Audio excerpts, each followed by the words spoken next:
విజయనగరం జిల్లా దత్తిరాజేరు మండలం దత్తి గ్రామంలోని గెద్ద వీధిలో శ్రీ వరసిద్ధి వినాయక నవరాత్రి మహోత్సవంలో భాగంగా గురువారం రాత్రి ప్రవచన కార్యక్రమం నిర్వహించారు.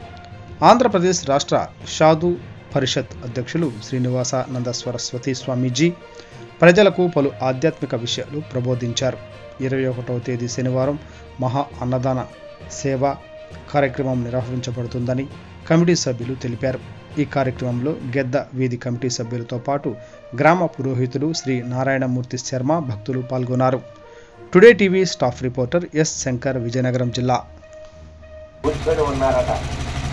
వెంటనే అబ్బాయి అనుకున్నాడట, అరే మా నాన్న ప్రతిరోజు సత్సంగానికి వస్తున్నాడు, పురాణ కాలక్షేపానికి వస్తున్నాడు అని అనుకొని ఒక పావు గంట కూర్చుందాం, గురువు గారు ఏం చెప్తారని కూర్చున్నాడట.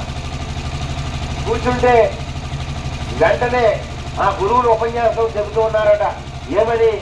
ఒరే నాయన, ఇందుగలడు అందులేడని సందేహము వలదు, చక్రి సర్వోపగతుండు, ఎందెంది వెతికి చూసినా అందందే గలడు దానవాగ్ని వింటే.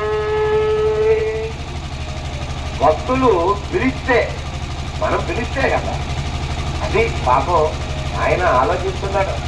ఎప్పుడైనా వీడు పిలుస్తాడేమని. మనం పిలుస్తున్నామా చెప్పండి?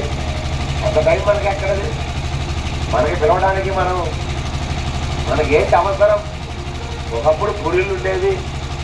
వేసవికాలం వస్తే ఏ పురీలు ఎక్కడ తగలబడిపోతాయో, ఎక్కడెక్కి పుట్టేస్తాదో అని క్యాంపు వెళ్ళినా, చుట్టాలింటికి వెళ్ళినా భయంగా పరిగెత్తుకొని సాయంత్రం వచ్చేసేవారు.